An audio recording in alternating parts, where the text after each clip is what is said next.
girl, and everyone was muted. Molly. Oh, okay. Well, I just told you the entire meaning of life, so you're all screwed. Oh, shit. Hi, everybody. Again, I am still. What? Kate, are you good? Mm-hmm. Oh, okay. Well, I'm still Molly Sleuth, and I am still a recovering goth girl turned snarky LAPD detective. And now I just have this wonderful dark humor that I have come to terrorize you all with.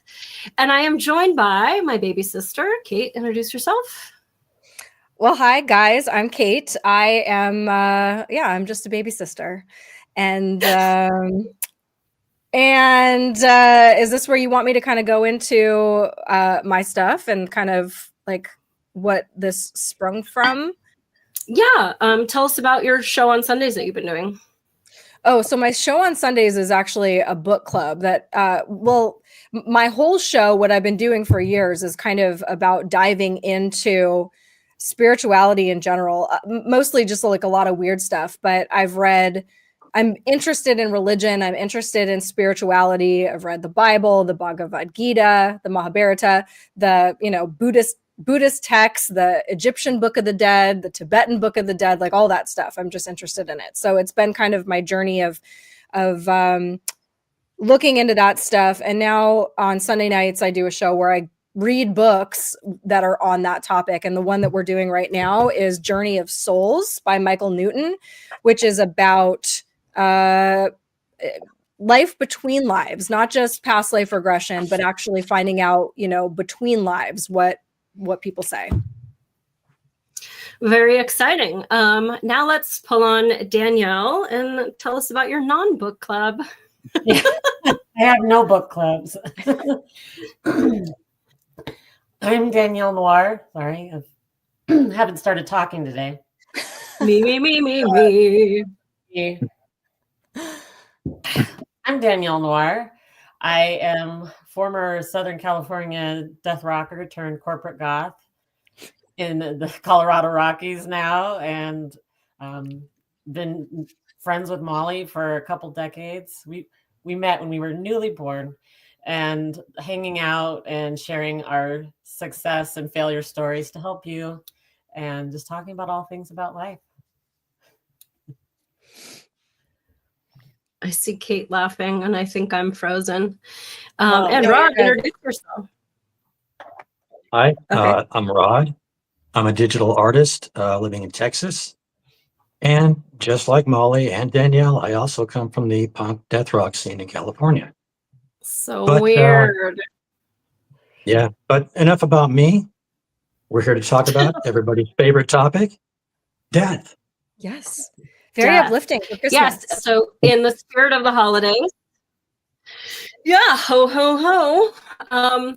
So just an insult disclosure. This is just an open pontification about various beliefs. And this isn't meant to spoon feed you anything over another or to make you question your beliefs. We're all just here to have a good time.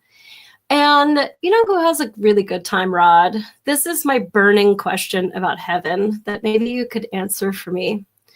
Okay, take Beyonce, right? So everybody wants to be with Beyonce. Well, maybe not me, but like everyone but. No. And so like who gets to have Beyonce? Like if everyone's like, okay, I'm going to go to heaven and I'm going to pray really hard and and I want to be with Beyonce. Who gets to have her? And like, does she have any say in it? Or is she just like go to the highest bidder? Or are there multiple Beyoncés? Like, how does heaven work? Well, as far as I know, heaven is basically going to be the same for all of us. So as far as multiple, there's not going to be multiple versions of heaven for everybody. So there aren't going to be like 85 of us that are going to have different Beyoncés because Beyonce is just one person, right? So no, and plus in heaven, there's not going to be any thoughts of of lust or sexual desire or chasing after dumb celebrities or anything like that. So we're not even going to be we're not going to be looking for Beyonce. We're not going to want Beyonce. We're just going to be there. But is there love? There will be love, but it's not going to be like sexual love. It's going to be like brotherly, sisterly love, like where we all love each other. It's going to be different. So we won't have mates? No, because there won't be any marriage in heaven. So we're not going to have like a wife or girlfriend or anything like that. Just wonder how it all works. Didn't get the handbook, so just have lots of questions. Danielle, I think you had a question too. Yes. I actually grew up in a very spiritual household. Baptist Christianity is what I grew up in. And I often asked my mom, questions about heaven, hell, and everything in there. I was a very curious child. So one of the questions that I had asked, long ago was, what do we look like when we get to heaven? Like, do we look exactly as we do now? Will we recognize each other? If we died when we were a baby, or we're going to be a baby in heaven? What do you know of how that was supposed to work? Well, the Bible doesn't mention anything about aging or how we're going to look or anything like that. But biblical scholars people have said that we will probably be between the ages of 20 to 30, because that's basically our peak area of our earthly body. We're at our best between those ages. But then there's other people who say that age won't be a factor because we're not going to be in these bodies anymore. These physical bodies that we're in right now, we're going to be in new bodies that'll be perfect. So there won't be any aging, and we're supposed to live forever in these new bodies.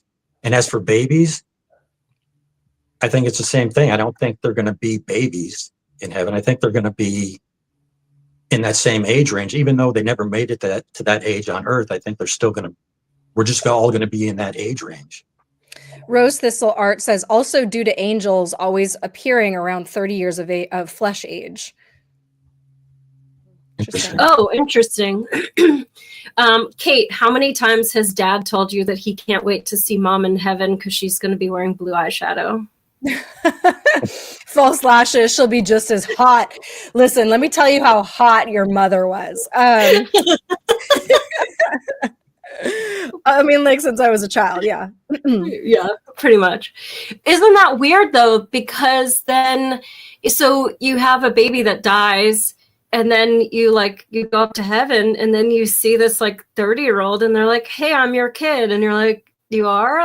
Because you never saw any of that progression. They have no life experience, but then there they are at 30. Right, but I think the souls will recognize each other. That's just my opinion. But that makes sense. Yeah. Because that makes sense. Interesting. My favorite part about all this is that there always seems to be crossover. Sorry, Molly. I think you might be on a sound lag, and also you keep freezing. So just to let everyone know, Molly is working on Amish internet right now. So we're going to get that. It's basically a butter churn, and that's how they power it. So she's running pedals right now with her legs, churning butter to get her internet to work. And that's why it's as good as it is right now. She's like claymation stop, but she's like that Rudolph the Red-Nosed Reindeer. Yeah. Stop motion. That's so stupid. See, and here I thought you guys were all fucked up. First of all, I just want to say, they were mad at me for my sound being crackly because of my 2016 Galaxy J7 Prime cell phone with multiple removable batteries. But now, and it's actually a very long lag because I've had my dead baby chick in front of the camera for a while. So it's a very long lag. Yeah, I did buy a new cell phone. It hasn't come yet. I will come into modern times slowly but surely. Well, your sound is good now, so. Okay, thanks for letting me know about the lag. Okay, so are there consequences in heaven? Can you, like forfeit your place in heaven, or could you, like, if you really love jumping dirt bikes, could you break your leg? Or is it just this absolute utopia where we're all just sort of mindless, like, it's a real nice day, Billy, real nice day, not too hot out, like that Twilight Zone episode? Or like, can you have risk, can you have consequence, can you have problems? Some people do like problems. Ain't that the truth? Yeah. Well, and the thing about heaven is there's not going to be any pain or suffering or death or anything like that. So consequences like that aren't going to exist. And I don't even know if there will be motorcycles or cars in heaven. So you're going to be jumping off a roof on your motorcycle if you're probably not. And you're not going to be taking risks like that. It's going to be a totally different mindset, not like here on earth where we think about doing crazy things. It's yeah, I don't know. It's just more about being with God and loving each other and stuff like that. So like no fun, no hobbies, no like independent thought. You're all just there in sort of this like mindless happiness without any like specifics. Well, the Bible doesn't tell you anything about you're going to have hobbies, you're going to be, underwater basket weaving or whatever. But I mean, I don't see why we wouldn't have art and music, theater, and things like that. And speaking about, it being boring, it's like I said, it's a different mindset. We can't be thinking about how it is here in the world because it's not going to be like that there. We're going to be having totally different thoughts and things that we're going to be doing. Mm-hmm. I do think it's interesting, that they say that, without darkness, there can be no light, and kind of vice versa. Obviously, I'm assuming heaven would have no darkness whatsoever. So there's no like catalyst for anything. There's no growth in heaven. There are no lessons in heaven. Everyone's just perfect and happy to me. And maybe it's just my little human brain, but that sounds almost stifling and claustrophobic to me, that everything is just perfect all the time. But maybe that just comes from a place of all we know is growth. All we really know is suffering when we're here. Yeah, in heaven, there will be no temptation, no sin. It'll just be a perfect, I mean, like you said, almost a utopia. Yeah, but again, we can't be thinking about it in terms of our life here because it's not going to be like that there. I can't even comprehend how it will be so different because I'm so used to thinking about things in a physical form rather than a spiritual form, and how it's going to be different. So with no sin and no temptation, then we're kind of like homogenous, I guess, in a way. And like, do we have, like right now, we're free to be as stupid as we want, good or bad. Do we have that independence of being able to make decisions for ourselves? Or is that just all like taken out of us and we're just homogenous, happy, like vacant souls that are just living in light with no real independent thought? Well, I think we're going to still have free will and be able to make decisions, but our decisions will be based on goodness, not can I do this good thing or can I go over here and be stupid and jump off a cliff? It's only going to be focused on good things because there's not going to be any negativity, no darkness, none of that. It's going to be just a different mindset. Rose said, yeah, I mean, like in our flesh lives, we have challenges. We don't need wickedness, though. The temple is like a big school. God's getting rid of wicked things / elements in the second age. And also, dark is only absence of light. Any light at all pushes dark away. Yeah, I mean, I like that there's not going to be like death and despair there, but I also know like this is how I make friends, is my incredible sense of humor. And if the world is totally perfect, then what happens to sarcasm, which is how I make friends? So I feel like I'm not going to be very popular in heaven, and this concerns me greatly. If there's no darkness, there are no goth people in heaven, right? Oh, I'm for sure not going then. My gosh. um,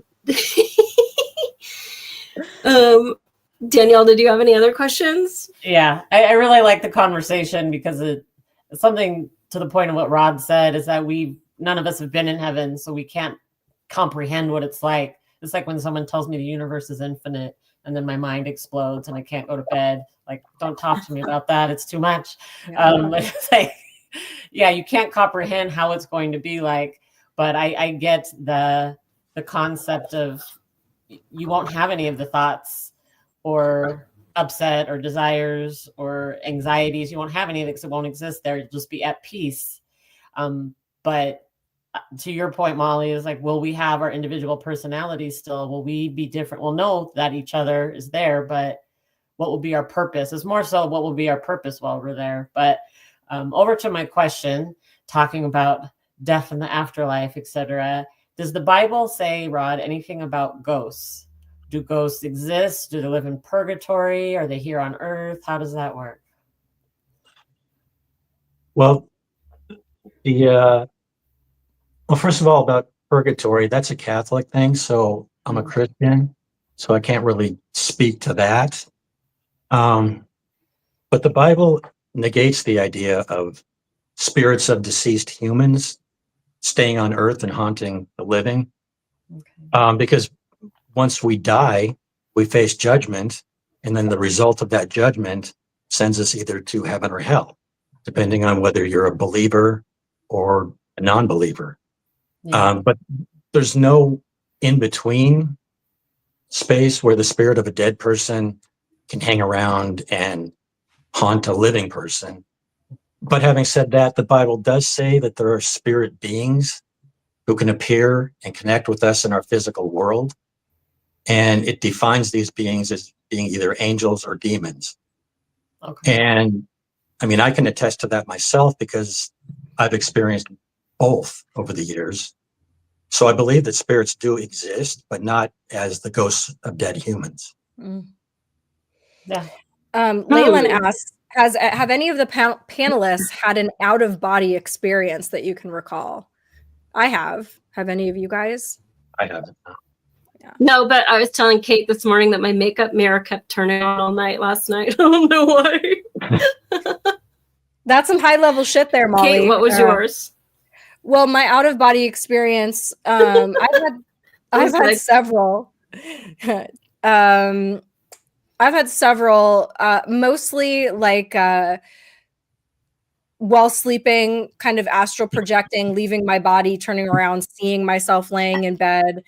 Sometimes in meditation, it's almost like this, I can feel myself coming up out of my body and kind of looking down on myself, and then it freaks me out, and then I'm immediately back in my body. So yeah, only brief, very, very brief moments of that. But yeah, good question. Okay, so I guess my final question, just as a cop for Rod, like, can you help anyone that's in hell? Do you have like an awareness that people are there? Like, can you help them? As far as I know, from what I've read, hell most likely will not be visible from heaven. And as far as helping them, I don't think anyone could help someone in hell other than Jesus. Maybe he could descend in there and pull someone out. But if you're in hell, it's because you're there because you turned your back on God and you don't believe. So why he would go there to save someone, I don't know.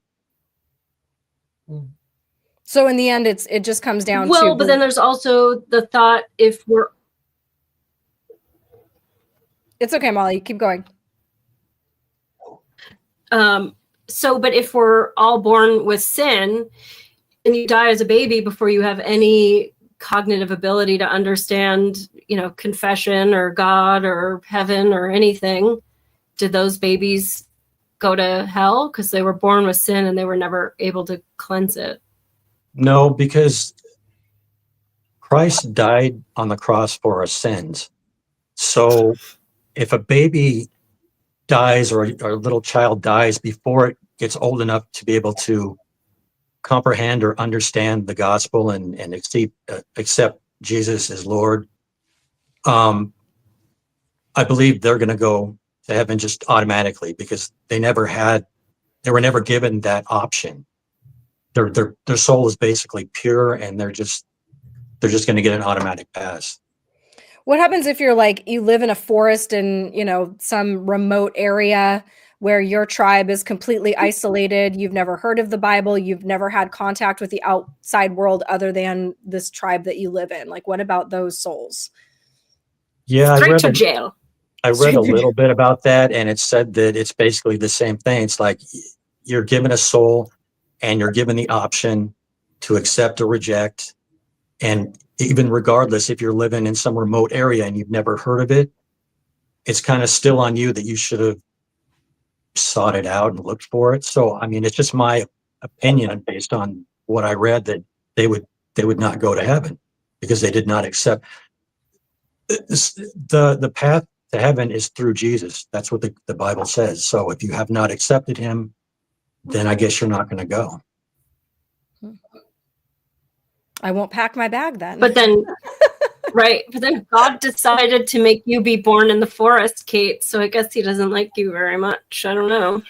Yeah, I don't know. I mean, that's like a lot of this stuff I can get on board with because a lot of it kind of overlaps other beliefs. Some of it, some of it makes sense to me, some of it doesn't, but I'm also willing to admit that just because something doesn't make sense to me does not mean that it's wrong. I understand that my capacity is very, very limited. And so who knows, but from a logical standpoint, that's something that doesn't sit right with me, because if God is all loving, and which is probably something that nobody would argue that believes in God. Anybody, no matter what form of religion you adhere to, would not say that God is evil, right? That he doesn't have a wickedness in him. He's not petty. He's not jealous. He's not vindictive. He's not a sociopath. And so to have, even if you had a human being that said, that created a species of robot that could feel and was sentient, and said, the entire purpose of me creating these robots is so that they will worship me. And if they don't worship me correctly, then I will find a way to punish them for all eternity. I'll make sure that they feel and that they suffer.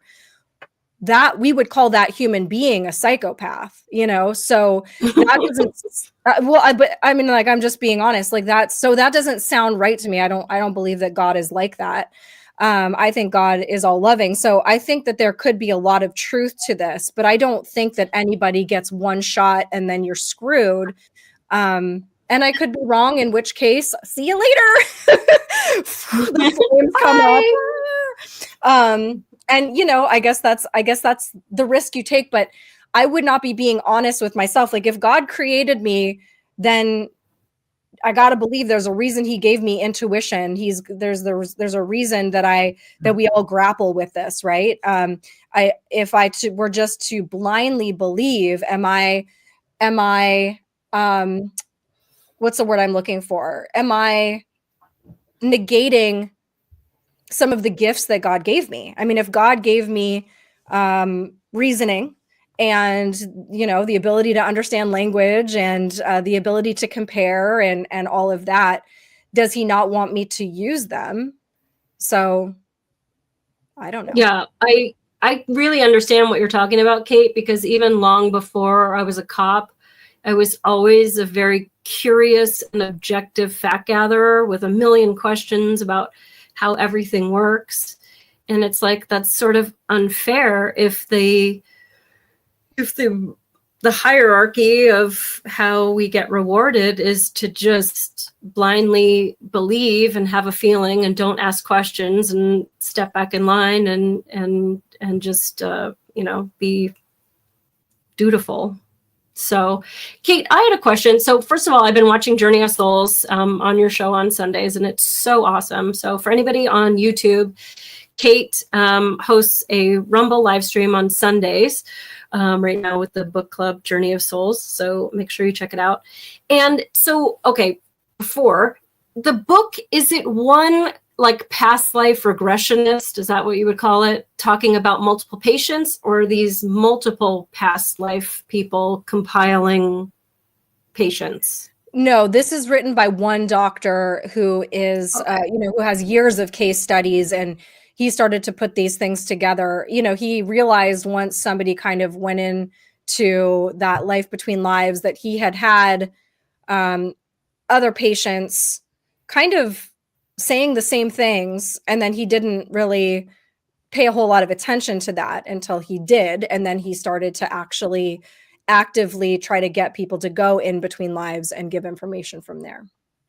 Mm-hmm. Yeah, it's really fascinating. And what I think is interesting from like a detective standpoint, if I'm getting multiple witnesses to a shooting or something, and they're all about the same, it's sort of an indicator of truth telling. They're not such rote information that it would lean towards like a conspiracy, but they do have a lot of like the same information, which is just interesting hearing from a detective standpoint, whether they're talking about watching the aliens land, or I saw a shooting at the bus stop, or here's my reincarnation story. Just hearing people witness similar events is very interesting. I guess my question is there a God in reincarnation? Because so the point is to get your way up the levels. And like we all know what happens when you grade your own paper in school. So like obviously there's got to be some kind of tier 2 tech support that's in charge of whether or not you actually made the grade, right? Well, believe it or not, a lot of the religions that talk about reincarnation, such as Buddhism, many of the different forms of it don't actually give you a definitive answer for that. It's kind of like, this is what we see. Where it begins or ends is not the story. It's kind of like left up to you. I mean, to me, it makes the most sense that there is a God instructing all of this. This isn't just, it didn't just happen. So it makes the most sense to me that there is a God that we come from and go back to, because like I said, I've read so many different religious texts and spiritualities. I'm interested mostly in where they all convene, where they all are agreeing with each other. And then obviously there are going to be a lot of differences as well. And trying to consider it from the standpoint of what if they all have some of it right and they all have things wrong. That makes the most sense to me, other than there's one religion, there's one group of people. These people have it absolutely right. These people in their human brains with their human capacity have the right idea about God. And these people who are just varying degrees of, this minute amount of wisdom are completely wrong. So, I mean, I don't think that the human brain is capable of holding the idea of God, because God is so massive, so really when we're arguing about these things, well, not us, but like when people argue about these things, that's kind of the impression that I get, is that it's like it's silly to argue and say that one person has the truth and one person doesn't. I mean, some things just sound the spaghetti monster thing. There was like the spaghetti monster religion or whatever. I can listen to that and be like, I don't think so. But, loophole is what that is. Yeah. So anyway. Interesting. So we don't really know who were the original people in this loop or progression. Would you have any idea to know where you are, like how far along a person is? Well, so in this book in particular, this guy has kind of, through his experiences with people, formulated a system. And even he says, who knows if I'm even close, but that, there are varying degrees of where you are in your learning process. And you don't really, one of the things that we covered last week that I thought was interesting is that people that are further along tend to be in meeker. I'm sorry. It just the picture was stuck on me unhooking my bra. Continue. Well, luckily we didn't see that. So really? Molly's just in her own world right now. Molly's in purgatory, and so I'm sorry. That's okay. Nobody should let you out of your, well, you aren't out of your house. Nobody should let you on the internet. Yeah, I don't remember what I was saying, but anyway. No, it really is fascinating, because to just think that you are making some kind of progress, that there's a reason for it. And so you were talking about, if we know how far along we are, would that be like if you're having a more difficult life? No, actually, thank you for reminding me. That is what he was saying, was that people that are have the more difficult lives tend to be the people that are farther along. Not that that's a perfect way to look at it, because you never know. But, like as you progress in anything, the lessons get harder, right? Not easier. So somebody who, you also can't look at somebody's life and have look at their shitty life and how terrible they have it and think to yourself, oh man, they must have been a terrible person in their past, because a lot of people choose to have really horrifying experiences on Earth because the entire point is to learn and grow. And so, they intentionally chose to experience something that is like a really far advanced level. Wow, I must be really advanced. Yeah. I feel you, Danielle. I say it to myself all the time. I'm like, what happened? What did I do in my previous life? Did I like drive a bus full of orphans holding kittens off a cliff? Like, I do. So many horrible things happen. But I love this saying that, I'm just further along. So I'm experiencing things to help push me grow more, learn more, be a better enlightened version of myself. Well, so this gets me back to, as far as like, Molly said, well, what happens when people grade their own papers? Well, here's kind of where we can blend some of what Rod said into this, in that you're not the same person that you are here. You don't have all of this. You don't want to cheat the system. You don't want shortcuts. You literally are more benevolent because you're not stifled by all of the ugliness that, comes along with this human body. So we actually do want to grow, and we do want to challenge ourselves, and we don't want to get away with bad things. We want to learn the lessons. Ultimately, and like my personal belief is that we come from God, we have all of these experiences, and as we fine tune ourselves, we go back to God. And whether or not that cycle starts all over again, I have no idea.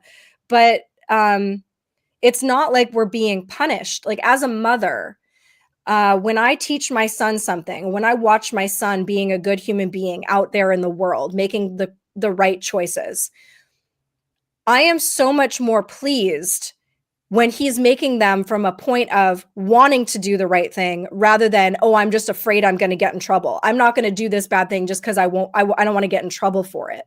So if you think of God as like the Heavenly Father, which I think is kind of the archetype that is seems to resonate with people as our Heavenly Father, I think that he would want us to want to be good, not just be good for the fear of not wanting to go to hell. Yeah. Right. That internal locus of control versus external locus of control. Right. Exactly. Do you not rob the bank just because you don't want to go to jail, or do you not do it because it's the wrong thing to do? Right. And then, but then why not have some idea of who you were, or the lesson you're supposed to learn, or any of your past? Because isn't that easier to work off of, having that knowledge already? Like, you're born as a baby and you don't know shit, and you've got to relearn how to potty train all over again. Like, isn't there a lot of wasted time? Well, it depends on what you're here to do, right? Some people come with a blanker slate than others, let's say, more cut off. But the idea is that you are given, it's not exactly an open notebook test, but you are given help along the way, even in the form of your own thoughts sometimes. We feel like our thoughts come out of nowhere, but sometimes even just a thought you have is coming from maybe your higher self, maybe a spirit guide, and the people that come into your life, the signs and signals. What's the word I'm looking for here? Shit. I just lose words and they just go away forever and ever. Synchronicities, that you do get help. But it's up to you to say, wow, that was a weird coincidence, or wow, that was a weird thought I had. We also have intuition and we have feeling. I believe that, you don't have to teach somebody through society that it's wrong to murder a puppy or torture a puppy. It's kind of like other than people that are broken and who actually are sociopaths, I think most human beings come equipped with the, knowing that something is wrong, harming something is wrong, harming someone is wrong. So, we do have indications, but the whole point is to, kind of figure it out.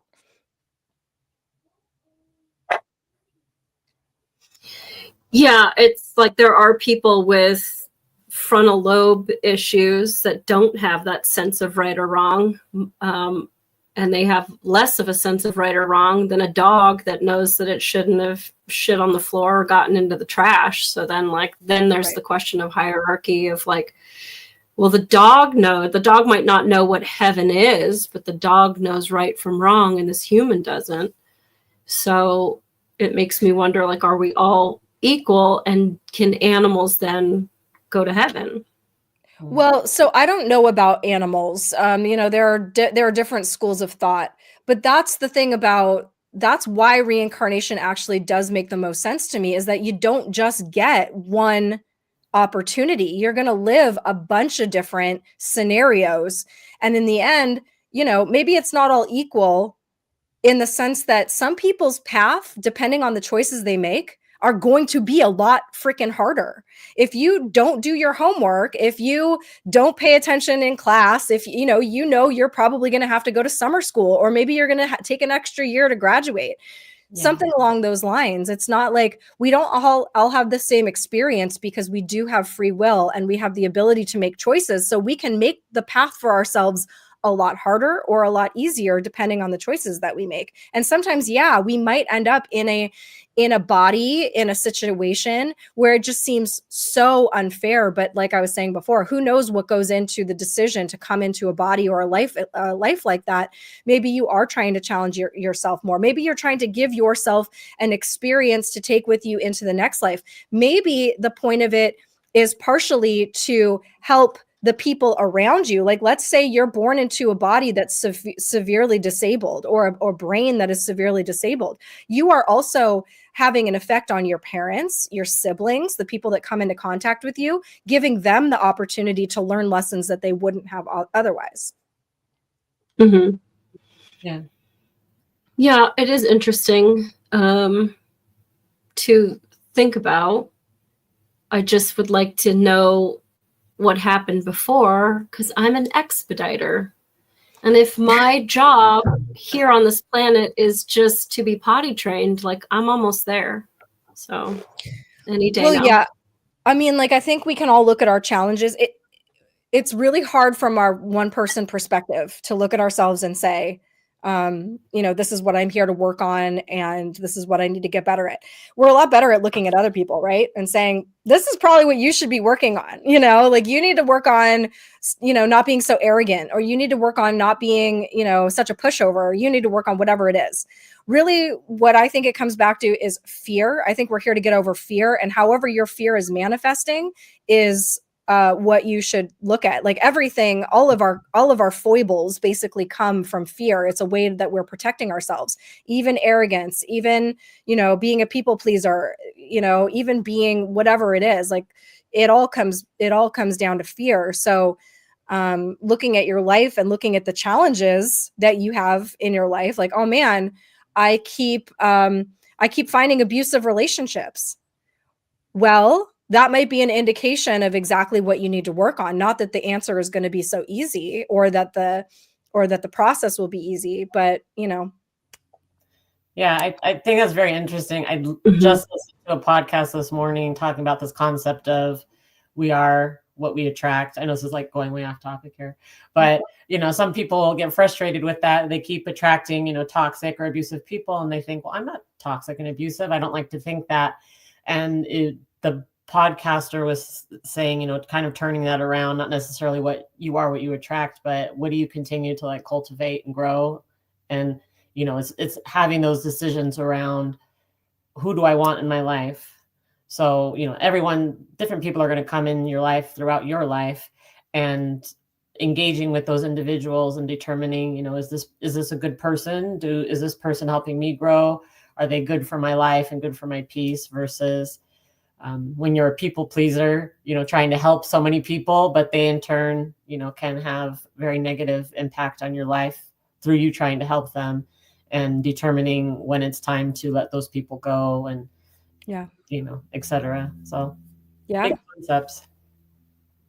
Absolutely. And then Danielle, with because Kate had mentioned spirit guides, and so so you were raised Baptist, but you also have the like Mexican culture too. So what is it spirit guide wise that you were raised with? Yes, in my family, they didn't speak a lot about spirit guides. My grandfather was a Baptist minister, so it was very structured and specific to baptism. But spirit guides in general, that spiritualism, that there's an entity that remains as a disincarnate spirit to act as a guide or protector through a living and incarnated individual. There's beliefs all over the world, but specifically in the Aztec culture, these spirit guides are called alebrijes, and they are depicted in the Zapotec calendar, and they're strongly connected with nature. So this is very big in Mexican culture, as these anthropomorphic characteristic, spirit guides that come and connect with the person through their dreams, or sometimes at birth, and they just help guide them through the world and their higher power. If anyone watched, the Disney movie Coco, there's a big thing about alebrijes in there, and it's very big in just Mexican art and culture, especially in Oaxaca, Mexico. But yeah, it's just it's a lovely sentiment, whether you believe it or not, that there is a spirit guide, helping you along. And kind of earlier to what both Kate and Rod were speaking of, I'm a very spiritual person, and I do believe in angels, and that I like to think, when our loved ones pass on, that they in some way are watching over us and, protect us in some way. There's been many crazy things that happened in my life where I thought I should have died, or I should have got really horribly hurt, and I didn't. Somebody must have been watching over me. But that's what I think anyway. Yeah. And what I love, growing up in Los Angeles, I like to think that I'm honorary Mexican, but like the whole Dia de los Muertos culture, that death is really just a celebration. Like instead of dwelling on being so sad that you're missing these people, like they're having this great party and they're at their best, and whatever they loved on earth is what they're doing. And it's just this big like celebration and happiness for them. Yes, absolutely. And that, Day of the Dead or Dia de los Muertos, that's usually celebrated on November 1st or 2nd. It is very much like a gathering to pay respect and remember friends and family that have died and passed on. Again, another Mexican culture tradition, but it's celebrated all over the U.S. Anywhere there's Mexican communities, and they create ofrendas or altars, and they have pictures and they bring their favorite food, and it really is like a remembrance. And many people feel that it is this time of year where they can speak to their loved ones. So they use that time to pray and share stories and speak to them, as well as gather with their alive loved ones and celebrate with food. Remembrance. So it is a very positive thing. They're paying respect, remembrance, and it makes you feel very connected to your ancestors, but also puts a very positive spin on death. It's, this isn't the end here.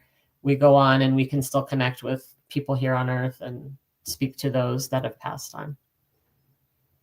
Yeah, I think it's kind of an exciting idea to think about your ancestors sort of rooting for you, because I know like there's things that I don't really care to do in my own life, but if I think of it in terms of like, would my grandma be proud of me if she saw me doing it? It's like I'd probably be functioning a lot different if I knew that my grandma was like with me or watching me or monitoring my status. So it's kind of exciting.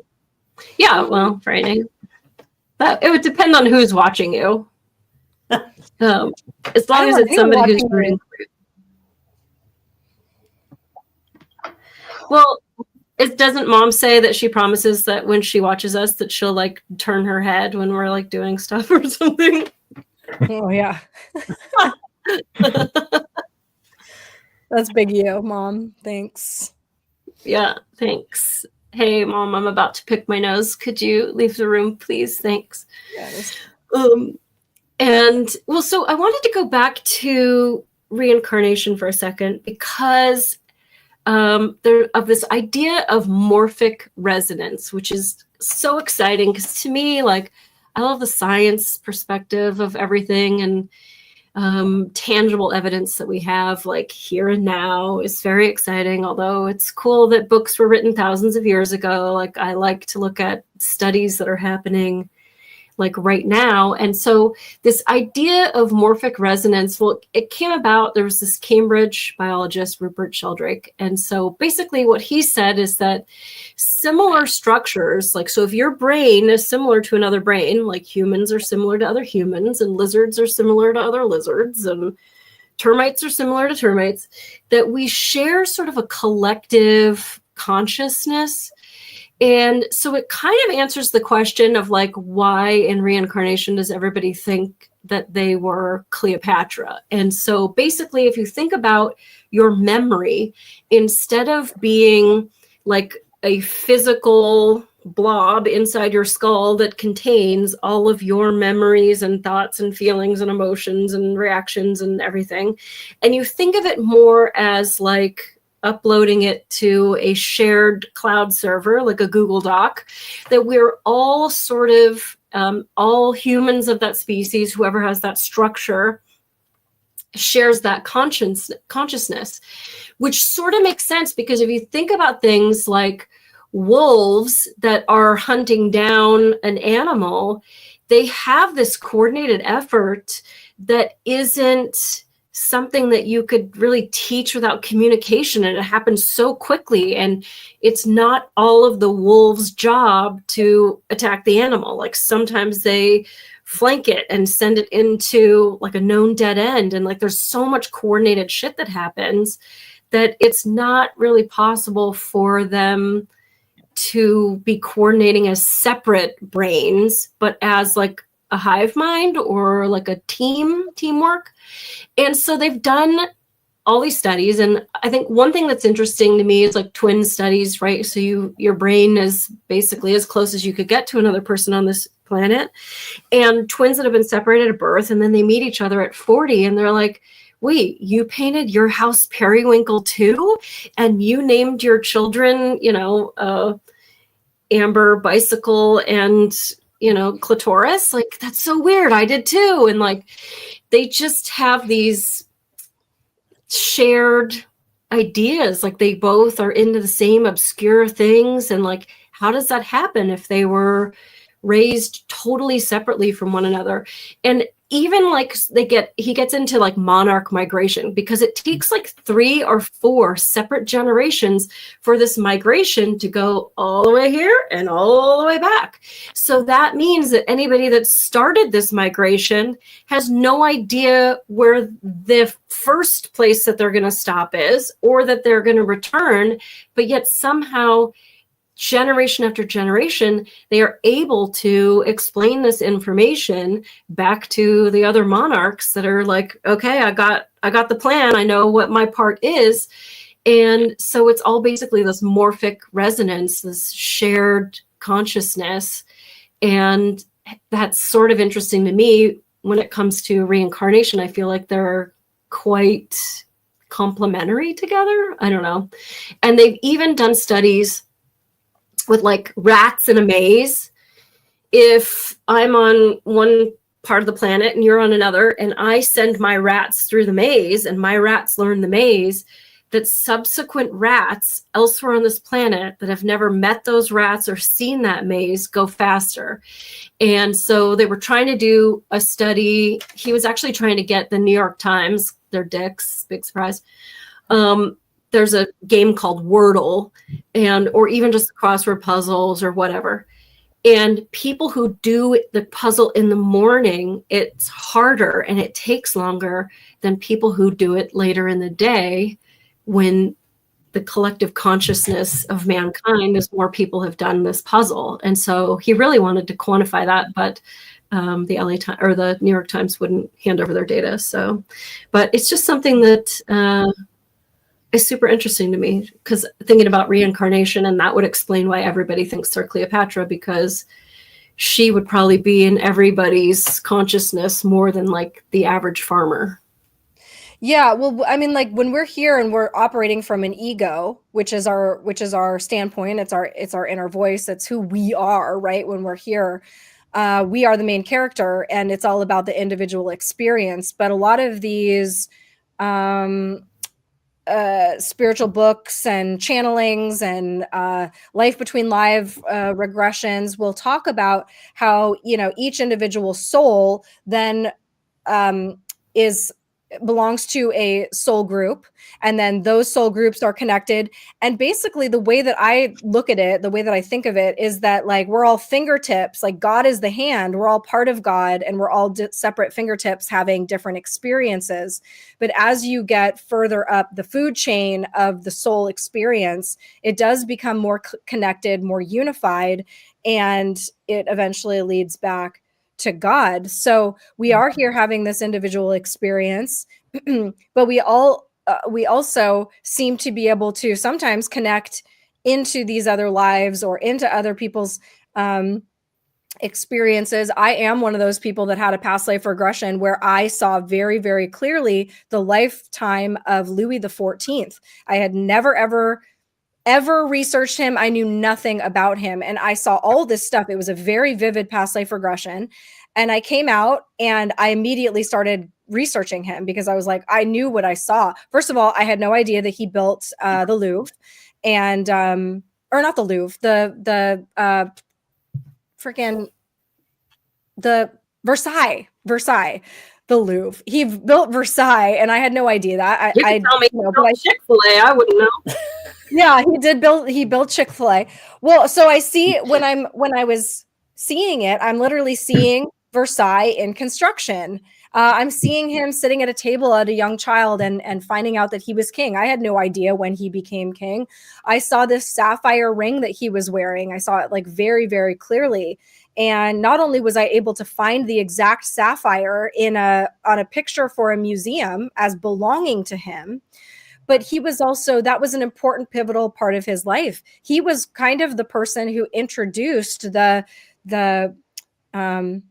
people didn't have such a fascination with fine gemstones in aristocracy, in, you know, high society, but he kind of brought that in where people were like sewing diamonds into their bodices and into their wigs and things like that.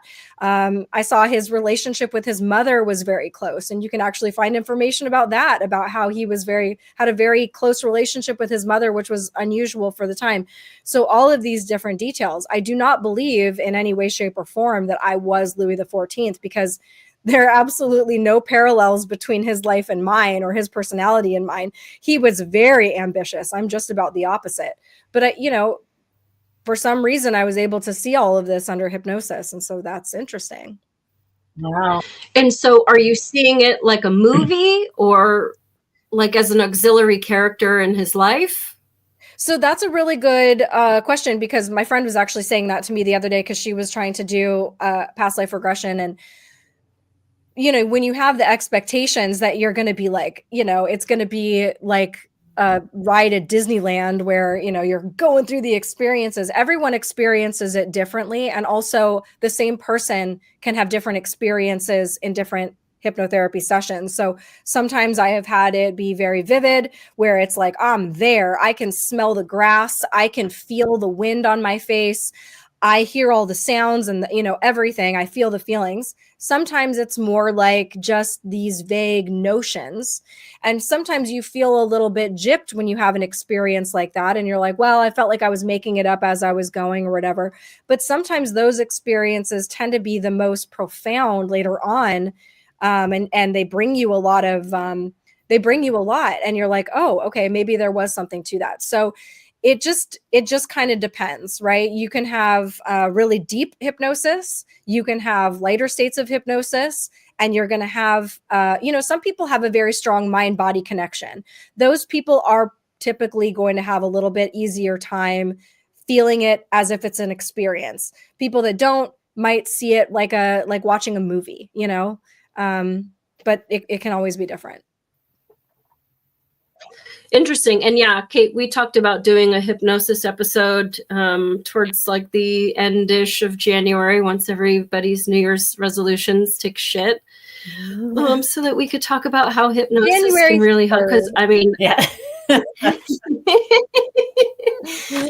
because I have been hypnotized, and for everyone who doesn't follow Kate and know her story, that she is a certified hypnotherapist, and my mom was, and I did not want her to hypnotize me. I'm like, she's just going to make me wear pink every day, and like Britney Spears or whoever it was at the time, Tiffany and Debbie Gibson. And so, yeah, we have some weird stories there when you say that, but yeah, Okay, so that brings me back to something, and you might not remember this, Molly, and I don't mean to put you on blast, but you've already talked about this kind of, not that I'm going to say anything bad about you, but you were talking the other day on my show about, you know, when you had to take the test when you went to school to be a cop, and you know, you had to take the physical treadmill test, and you were really, really worried about that, and yep. I don't know if you remember or not. So I was like, go get hypnotherapy.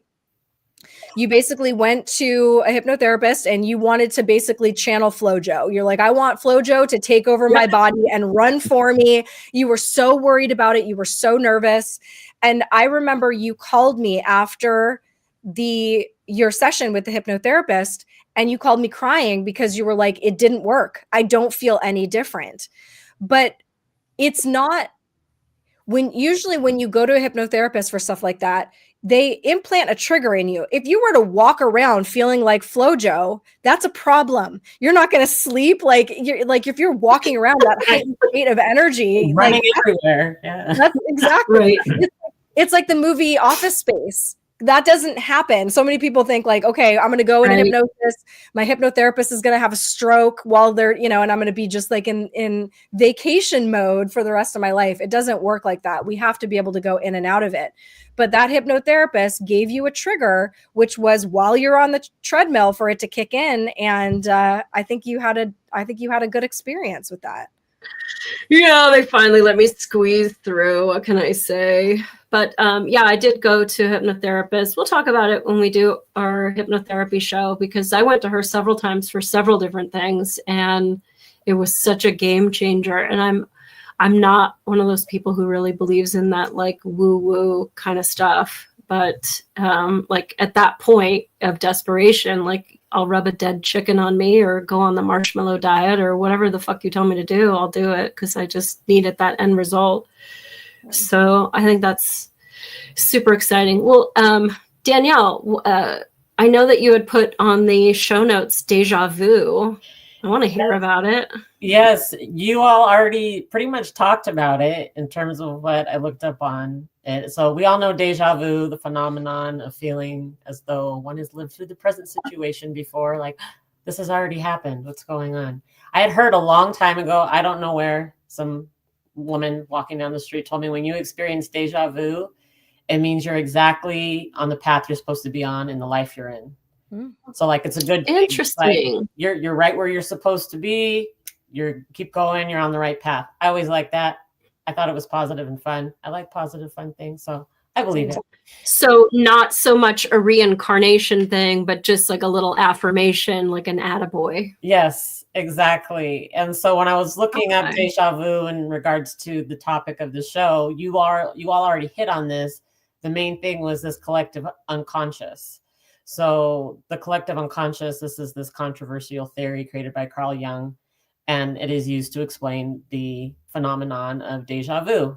And the theory, as you already shared earlier, was that all people have this shared pool of knowledge that's been passed down through generations, and we can unconsciously access this knowledge.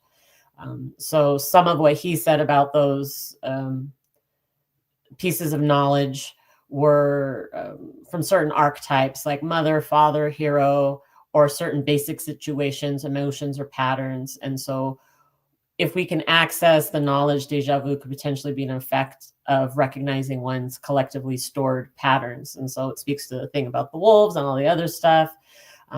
Really fascinating. And while you were talking earlier, Kate, about, these dreams, now I want to do hypnotherapy. I've never done it. I'm super excited about it.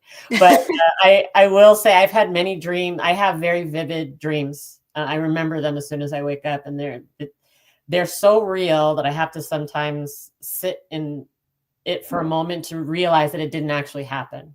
I'll have a dream I saw somebody killed or murdered, and I'll wake up feeling that upset or scared, and I'm like, oh wait, this didn't happen. Or have an argument with somebody and you wake up feeling upset. But I've also have many dreams where I speak different languages. Oh, wow. And I'm like, I don't know this language. And maybe it's gibberish in my dream, but in the dream, it seems like the actual language and very vivid. And so it's just very fascinating. So we had a woman in hypnosis. So my mom went to the same hypnotherapy school that I went to. She went to it in the 80s. I went in the early 2000s. But some of the things that lectures she was at literally were videos that we watched for my class. Like I literally was watching a video for one of my classes and I hear my mother's very distinct voice, like, excuse me, I have a question. I'm like, holy shit, that's my mom. But anyway, one of the things that we watched was this woman who went into hypnosis and started speaking fluent Japanese. And she did not know any Japanese previously. So that's really interesting. One of the interesting things about dreams is, a lot of our dreams are kind of just brain garbage. Our dreams are there as a venting process to clear out the brain at night. But you go through a cycle, a repeated cycle through, about 90 minutes of these different phases of dreaming. And one of the parts of the cycle is actually more prophetic, and you can find answers to the questions that you have. You can get, and actually I think it was Salvador Dali and also Thomas Edison both use this tactic of they would sleep upright in a chair, because around the time that the prophetic stuff happens is when your motor functions shut down. And they would sleep with metal balls in their hands above a pan. And so when their bodies relaxed, as soon as they went into that state of dreaming, the balls would fall out of their hands, hit the pans, wake them up, and they would have a journal right there. And they would write down whatever it is they were dreaming about. And supposedly both of those men got a lot of their ideas from that stage of dreaming. Oh, wow. I've never heard that. That's amazing. Yeah. You could try that. Yeah. Yeah. If I know. only I had some metal balls in a pan. If anyone you has can do it with your dead balls, chicken. yeah. I did have a deja vu like in grammar school. I had this orange plastic tray for lunch and it was pizza day. So I had one of those like flip flops with like marinara sauce on it, you know, like those nasty, stupid pizzas Yes. that you have in the school. And like the moment that they asked me if I wanted chocolate milk or regular, and of course, I don't know if you've looked in my general direction, I selected chocolate. And as she put it on the tray and I was like walking away with my like seed oils and bullshit, I just was like, this happened before. And it was like, but like, it's so insignificant. What does it matter about this like pizza and the chocolate milk? Like, obviously that's not a Victorian, you know, flashback of some other dream. It was just like a weird feeling like I had done that exact interchange, picking the chocolate milk and walking away with my pizza sandal on my orange tray. It was very odd. I'm actually so hungry right now. A pizza sandal sounds really good. I know. You could probably dig it up in the trash. It probably looks exactly like it did in 1984, as a matter of fact. Exactly. And then Danielle, you wanted to talk about Reiki and energy healing and stuff. Yes. So again, I'm a very spiritual person. I really believe in energy. So I'm somebody that believes we came from the universe. That's my belief. And that's all energy and movement. And we're made of stardust and all that beautiful stuff. And so we can transfer energy between each other. We can feel energy, we can give, we can take. So Reiki healing, which a lot of people know about now, it is a pseudoscience and it's a form of energy healing. So it's an alternative medicine, originally originated in Japan. There's a lot of Reiki practitioners here in the US now, and where they, kind of lay their hands on you and, transfer this universal energy through their self to you. And it also encourages emotional and physical healing. And so I've had Reiki healing done on me a couple different times. A lot of people that have worked with me say that I have really big energy. They're like, oh, I can feel, aura or energy, etc. And that I have a tendency to give it a lot to people. And it depletes myself. So I have to work on retaining my energy and healing myself. But one time I was having a healing done and they said that they could see into my past life and that I was this, young orphan boy in, I don't know, 1700s or something in Europe. And I was like Oliver Twist, like, is this why I like gruel so much? Like, this You're a pickpocket. Oh, yeah.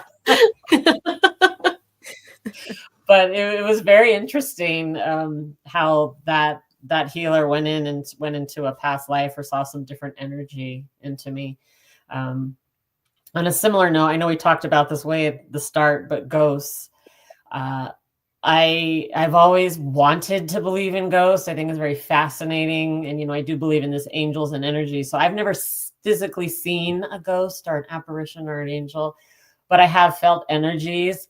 And I have been in many spaces where, like you were saying earlier, Molly, your lights on your makeup table were going on and off. I have been in situations where things move, lights turn on and off. And just recently, this past year, I was with a friend in her space, and she was telling me that there were ghosts in the space we were in. And they're very friendly. They come and go. It's just energy. And then while she was telling me, this door that was closed opened. And I was like, oh, maybe she goes, there's one now. And I'm like, that could have been breeze or wind. I was very skeptical about it. And she kept talking. And then the door like slammed shut, like not a breeze or a wind. I kind of freaked out. And I was like, okay, so are the ghosts here now? Can I leave? Yeah. Don't feel me now. I have a couple, going back to the Reiki.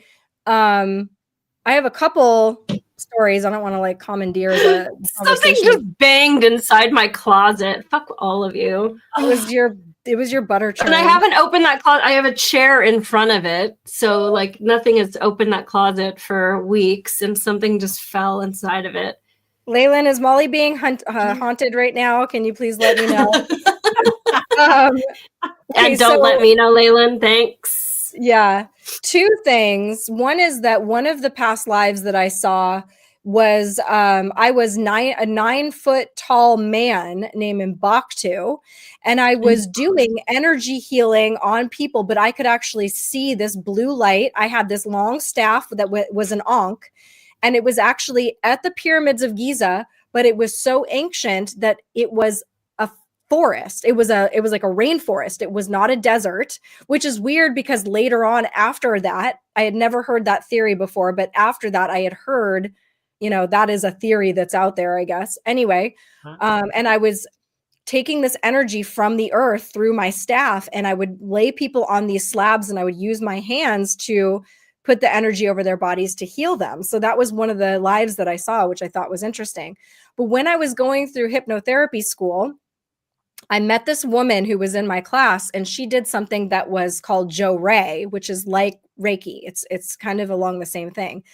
And I had this really weird experience. Well, she was like, I had neck problems. I had really bad neck pain. And so she actually did it on my neck, and my neck felt better, and the pain never came back. And so my weird experience though, I had this friend named Westphalen, and I was like I was living alone, kind of. Well, I was living with my ex-husband at the time, but he was gone. And I woke up because something slapped my face. Like I felt it slapped my face hard, and I woke up and my face still stung, and I could almost like hear it in my ear. That's how real it was. So I woke up, and the very next day, my friend Westphalen, who lived alone, called me, and she's like, "Can I come stay with you tonight?" I was like, "Absolutely. I'll tell you why later." It was really freaked out. Anyway, she's over at my house. She's like, "Listen, you're not going to believe me, and this is going to sound so weird, but last night while I was sleeping, something slapped my face." And I was like, "What?" So we're like in my bedroom, we're sitting in the middle of the floor, we're talking about all this stuff. And somehow we got on the subject of Jo Ray. And I was like telling her about how the woman healed my neck, and we're talking about energy healing and all of that stuff. I'm like, but I could not think of what it was called. I'm like, it started with a J. I'm like, I know she gave me a pamphlet, but that had literally been, I don't know, maybe 8 or 9 years prior was when the lady gave me the pamphlet. So anyway, we get up, we go into my kitchen, we like make something to eat. We come back into my bedroom, and the pamphlet, the Jo Ray pamphlet that woman had given me, was sitting in the middle of my room where we had been sitting. Wow. So I was like, oh shit. Yeah, it was so weird. But anyway, I don't know what that's about, but oh my gosh. This is weird. Yeah, I don't know. I'm so open to all of that stuff. I wish, whether it's the Loch Ness Monster or aliens or ghosts or Jesus or whatever, just like, come over, bro. Let's hang out. Like, I just want to know. I want to see. I want to touch. I want to ask. Just all of that stuff. But nothing fun ever happens to me. And as for the makeup table, listen, as a firefighter, I can tell you, we call it mice with matches. There's all kinds of electrical nonsense that goes on all the freaking time. And whether you didn't plug something in enough and it causes enough sparks to start something, or mice are eating the wires inside your wall and it zaps, or you've plugged something in too long and it starts on fire, like electrical shit causes a lot of problems. And there isn't a single one of us at work that would park an e-vehicle in our own driveway and go to sleep. So yeah, there you have it. Mice with matches. But I mean, everything's electricity. We're electrical. Ghosts are electrical. I mean, everything is energy, frequency, and vibration. So, it might not be a mouse with a match. It might be. Well, I mean, the ghost. It has to be the arsonist ghost. So grandma was visiting me at 4 a.m. telling me to put on a little rouge, or like, what would be the point of putting on my makeup light? It's just weird because you literally have to bonk your like forehead with it while you're putting on your makeup. And then it only lasts for like 60 seconds. So you're just like stuck bonking this stupid mirror, the sensor at the top of it. And like, but it stayed on for like 10 solid minutes.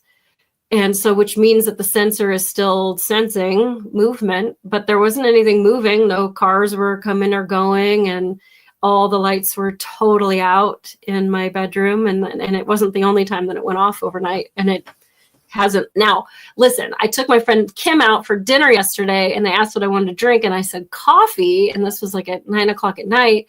And they gave me something that they allege is coffee.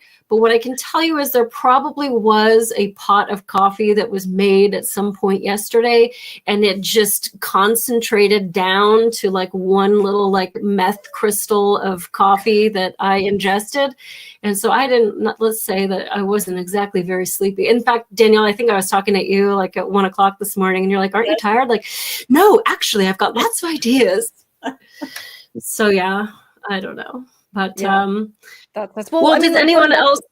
Why you have what is the purpose of it? I mean, if we come here and the idea is that we need the veil, we need to forget. They can't mess with our free will. They're not just going to like land on your lawn and perform, cabaret for you.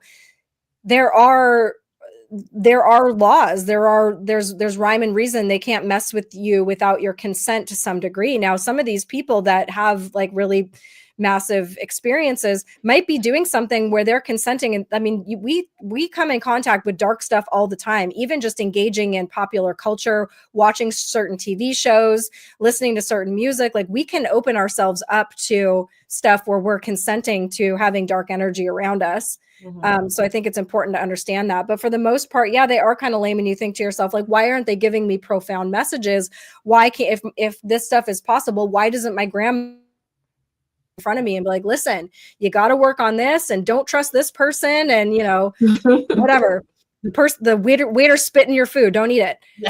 But they don't do that for a particular reason. And I happen to think it's because the whole point is that we can get little indications here and there, but we do have to figure it out on our own. Yeah, I believe in that. We didn't talk about Ouija boards, but I used to play with one when I was little. Like, I don't even know how old, probably like 5, 6, 7, 8. It was just a Milton Brandley one. But I did have I have one. Yeah. I was sorry. It cut out. Yeah, go. I had an experience with my cousin. So my cousin's younger than me. So I was maybe like 10. She was probably like 8 or 9. And, again, very religious household. So I was like, I have a Ouija board. Don't tell your mom. And like, let's go in the bedroom and use it. And so we used it, and both of us really wanted it to work. So we were both promising we weren't moving the planchette around. And we were talking to some, boy from 100 years ago, and we were asking it questions. And then we decided to ask it a question of like, what does my cousin like to do for fun? So my cousin was a surfer. And so we're like, oh, I bet you he won't know surfing, And so they started writing out a word, and we didn't recognize it. And as the letters were going, they ended up spelling out wave riding, which was really weird. And we both went, oh, they must mean surfing. And then we realized like neither of us had wrote that word because we wouldn't have called it wave riding. Like, right. No, it would have been surfing. And then she freaked out and started crying. And she's like, I don't like this. Like, okay, like it's okay. We have to tell the ghost goodbye. And I'm like, we're going to go now. And the planchette kept pushing over to the no. And then I freaked out and I was like, there's a ghost in the house, It's scary. Oh my God. Scary. And, yes, it was electrical energies, but like there was nothing that we caused. And so it was really interesting experience. Yeah. Well, yeah, I like to play with the Ouija board, and I like to fuck everyone over by making it say all kinds of fun stuff. In fact, I bought one for Halloween because a bunch of girlfriends and I got together and we decided that we were going to have a cheesy seance. So I bought this really like awesome gothic one. And instead of a planchette, it's like a skull with like an open mouth where like it indicates, and like you put your hands on the skull and you move it around. I'm like, yes, this one's going to be so rad. And like half the girls there were like, I'm scared. I can't put my fingers on it. And like the other girl was like hovering way up off of it. And I'm just like, I got pissed because I'm like, well, how am I going to fake for it to say shit if I can't like have the plausible deniability of other people's fingers on it and saying like, I'm not doing that. So maybe next year. Rod, were you going to say something about the Ouija board? Yeah, I had one experience with the Ouija board when I was probably about 12 years old, and my brother was 8. And we went over to my mom's friend's house, and she had 2 daughters who were like 10 and 11 or something like that. And they pulled out their Ouija board, and they're like, let's play with this. And I had no idea what it was. So I'm like, okay. And they explained how to use it and stuff. So we turned out the lights. It was completely dark. We all put our fingers on the thing. And I'm just like, I don't know what's going to happen. All of a sudden, thing starts moving. And they screamed, and my brother jumped up, and they turned on the lights, and everybody freaked out. And I don't believe anybody moved it, because nobody ever, to this day, has ever claimed that, oh yeah, I just moved it or whatever.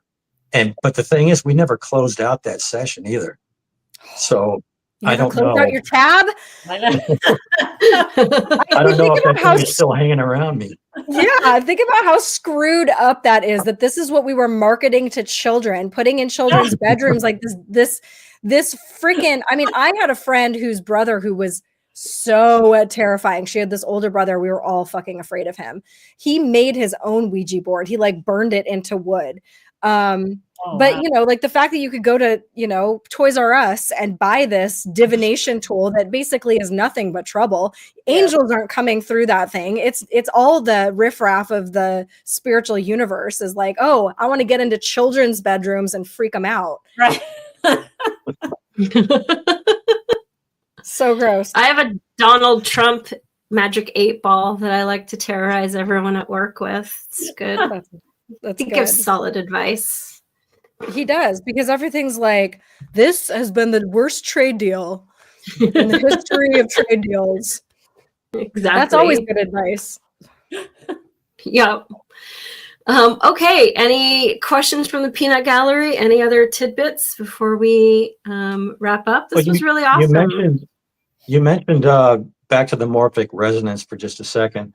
And you mentioned about the wolves, how they hunt in packs. And it reminded me of when I first moved here to Texas. We have fire ants here.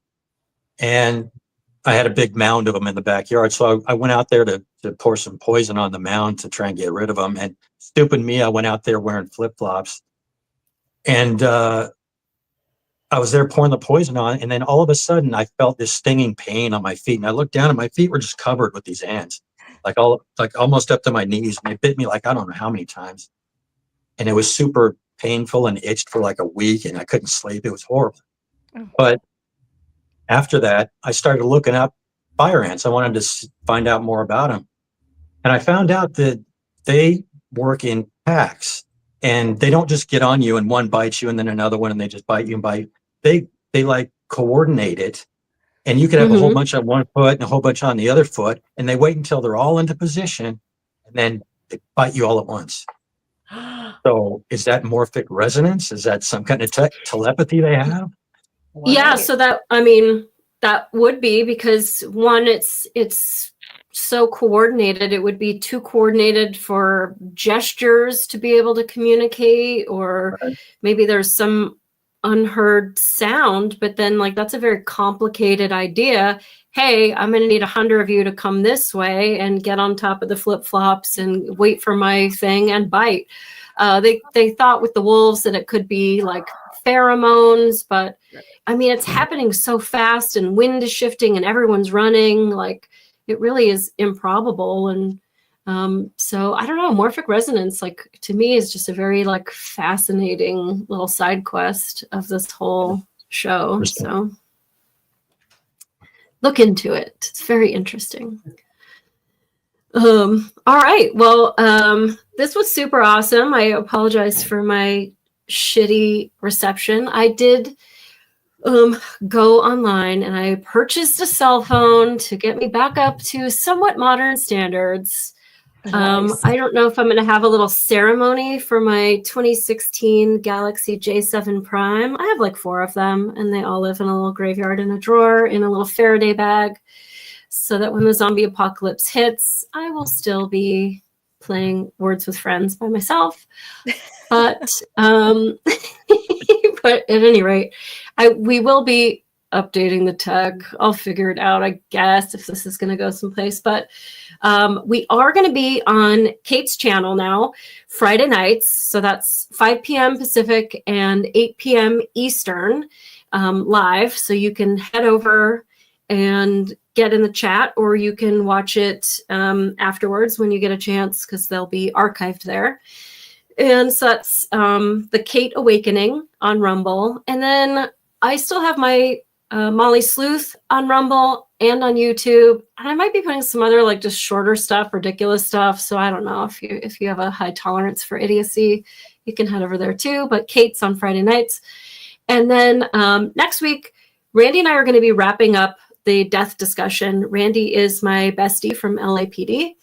But we're going to be talking about it from the cops' perspective. So from like the creepy shit that we've seen during death investigations to like how we can better help your family when horrible, sad things happen. So that'll be next Friday at 5 p.m. Pacific, 8 Eastern. And then we got a few more shows in the works. And we're going to be talking about NPCs and like the decline of humanity's, I can't even think of the word right now. That's funny. Intellect. Thank you very much. And then I have like the stupid quiz to find. I know. Education. And then we have this like stupid quiz to see if you are an NPC. And also I'm really excited. I'm going to debunk these like new stupid urban legends that these dumb influencers are spreading, like zip ties on the door handles, and what a cop thinks about all those stupid stories about the napkin and the door handle and how everybody's going to be stolen for sex trafficking because of a zip tie. So that one's going to be fun. And then Randy and I are also going to do an LAPD tell-all. We'll probably do that Christmas weekend. And to explain why my bestie and I are no longer in law enforcement. It's pretty juicy, and we'll have some good stories there.